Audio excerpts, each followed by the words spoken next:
అదే RTV app వార్తల్ని క్షణాల్లో చదివే అవకాశం ఉంటుంది. ఒక న్యూస్ పేపర్, ఒక టెలివిజన్ ఛానల్ మీ చేతుల్లో ఎప్పుడూ ఉంటాయి. Welcome to RTV. నేను మీ గయాజ్ని. నెల్లూరులో జరుగుతున్న ఇటీవల కొన్ని హత్యల మీద పోలీస్ సీరియస్ అవ్వడం జరిగింది. అదేవిధంగా ప్రస్తుతం మనతో మాట్లాడేందుకు నెల్లూరు సిటీ డిఎస్పీ సింధుప్రియ గారు మనతో ఉన్నారు. ఆమెతో మాట్లాడుతున్నారు. మేడం నమస్తే.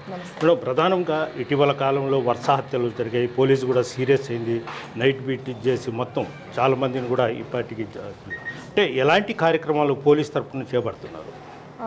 ఇప్పుడు మెయిన్గా అండి మన ఫోకస్ వచ్చేసి ఎవరైతే ఈ అల్లరి మొక్కలు ఉన్నారో వాళ్ళు రాత్రిపూట తిరగడము, ఎలాంటి పని లేకుండా, లేకపోతే వెపన్స్ క్యారీ చేయడము, స్టిక్స్ క్యారీ చేయడము, ఇలాంటివి. అంటే వాళ్ళు ప్రాపర్ రీజన్ లేకుండా నైట్ టైం ఎందుకు తిరుగుతున్నారు, వాళ్ళకి ఏం అవసరం నైట్ టైం బయట తిరగడానికి, ఇలాంటి దాని మీద ఫోకస్ చేసి అట్లానే వాళ్ళని కంప్లీట్గా ఫ్రిస్కింగ్ చేయడం జరుగుతుంది. వాళ్ళ బాడీ ఫ్రిస్కింగ్ కంప్లీట్గా చేసి ఎలాంటి వెపన్స్ అన్న క్యారీ చేస్తే మాత్రం ఖచ్చితంగా ఆర్మ్స్ యాక్ట్ విధిస్తున్నాము. ఆర్మ్స్ యాక్ట్ విధించి రీసెంట్ కూడా రిమాండ్కి పంపడం జరిగింది.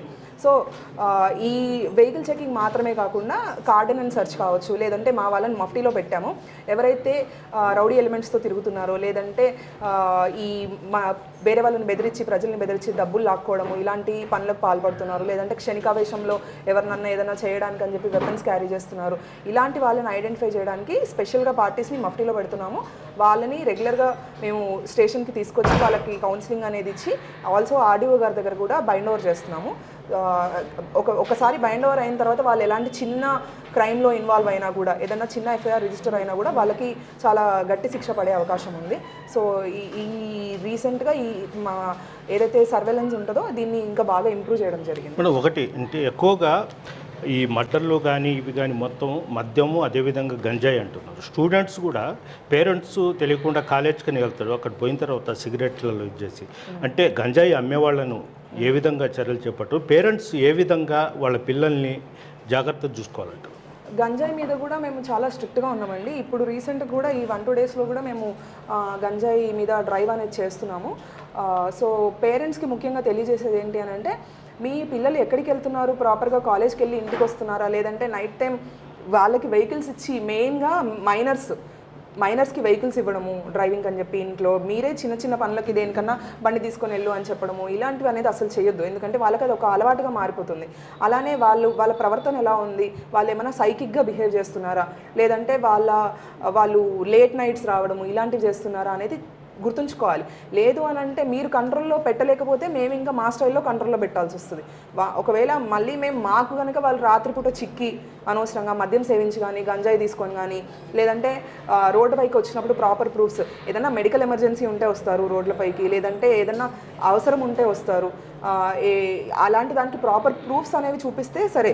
లేదు అలా కాకుండా ఆకతాయిలు ఎవరైతే రోడ్ల మీదకి వస్తారో వాళ్ళ మీద మేము స్ట్రిక్ట్ యాక్షన్ తీసుకోవడం జరుగుతుంది.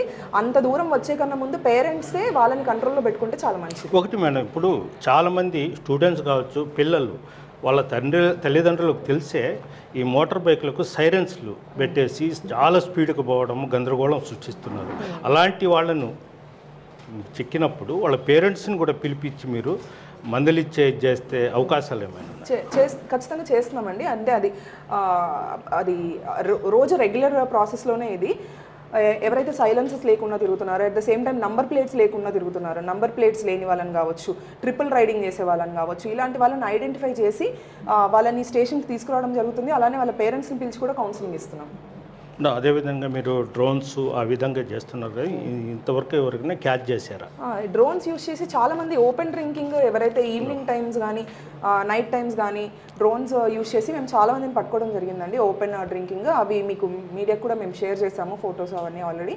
సో మమ్మల్ని ఎవరు చూడరు, మేము ఎక్కడో లోపలికి ఉన్నాము, ఇక్కడ మమ్మల్ని ఎవరు ఐడెంటిఫై చేయలేదు అనే రోజులు కావు ఇవి. ఎందుకంటే టెక్నాలజీ బాగా పెరిగిపోయింది. ఎవరు ఎక్కడ ఏం చేస్తున్నారు అనేది, ఎక్కడ కూర్చున్నారు, వాళ్ళు ఏం కార్యకలాపాలు చేస్తున్నారు అనేది ఈజీగా ఐడెంటిఫై అయిపోతుంది. సో ఈ విషయాన్ని దృష్టిలో పెట్టుకొని బయట ఎలాంటి అసాంఘిక కార్యకలాపాలకి పాల్పడకుండా ఉండాలి. మేడం, మీరు చేసేది 10 గంటల నుంచి మొత్తం పోలీసు మొత్తం ఇది చేస్తున్నారు. అయితే హోటల్స్ నెల్లూరులో షట్టర్లు వేసి 11 నుంచి 2 దాకా కూడా అమ్ముతున్నారు. అలాంటి వాటి మీద మీరు దృష్టి పెడుతున్నారు? అలాంటి వాటిపైన కూడా పెట్టామండి. రీసెంట్గా ఏవైతే మా దృష్టికి వచ్చాయో అలాంటివి పర్టికులర్గా వాళ్ళని పిలిచి కూడా స్టేషన్స్కి పిలిచి కూడా మందలించడం జరిగింది. పర్సనల్గా నేను కూడా చాలా మందితో మాట్లాడాను, హోటల్ యాజమాన్యాలతో. వాళ్ళకి ఈ వార్నింగ్ ఇవ్వడం జరిగింది. నెక్స్ట్ టైం కనుక వాళ్ళు అలానే ఓపెన్ చేసి ఉంచితే వాళ్ళపైన ఖచ్చితంగా కేసెస్ అనేది బుక్ చేయడం జరుగుతుంది. చివరికి మేడం, అంటే రౌడీ షీటర్స్ వాళ్ళకు కరెక్ట్గా కౌన్సిలింగ్ చేయడం లేదు. అదేవిధంగా పొలిటికల్ లీడర్స్, ఎమ్మెల్యే కావచ్చు, మంత్రి కావచ్చు, వాళ్ళ దగ్గర ప్రధానమైన రౌడీ షీటర్స్ను వాళ్ళ జోలికి పోలీసు పోవడం లేదు అనేది విమర్శ ఉంది. దాని మీద ఏమంటారు? రౌడీ షీటర్స్ ఎవరైనా రౌడీ షీటర్సే అండి. వాళ్ళు ఎక్కడున్నా ఏం చేస్తున్నా కూడా రౌడీ షీటర్సే. ప్రతి ఒక్కరిని కౌన్సిలింగ్కి పిలుస్తున్నాము, మేము ప్రతి ఒక్కరికి కౌన్సిలింగ్ అనేది ఇస్తున్నాము. ఎవరైతే క్రైమ్లో ఇన్వాల్వ్ అవుతారో అట్లాంటి రౌడీ షీటర్స్ పైన కేసెస్ బుక్ చేయడం జరుగుతుంది. ఇందాక చెప్పినట్టుగా పీడీ యాక్ట్ మీద కూడా పంపిస్తున్నాము లోపలికి. సో ఈ విషయాలన్నీ మిగతా రౌడీ షీటర్లు అందరూ గుర్తుంచుకోవాలి.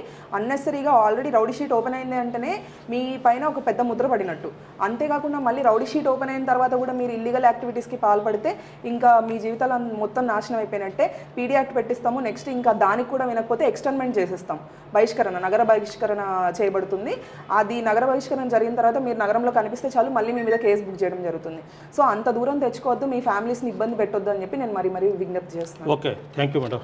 ఇది పరిస్థితి. ఎవరైనా నెల్లూరులో రౌడీ దమ్ చేస్తే తోక జాడితో మాత్రం తోక కట్ చేస్తాము. అదేవిధంగా నెల్లూరు నగరం నుంచి కూడా బహిష్కరిస్తామని కూడా డిఎస్పీ సింధుప్రియ గారు చెప్తున్నారు. వీడియో ప్రదీప్తో గాజ్, RTV నెల్లూరు నుంచి. మరిన్ని వీడియోస్ కోసం ఛానల్ ని సబ్స్క్రైబ్ చేయండి. లేటెస్ట్ అప్డేట్స్ కోసం వాట్సాప్ ఛానల్ ని ఫాలో చేయండి. అండ్ లింక్ డిస్క్రిప్షన్ లో ఉంది.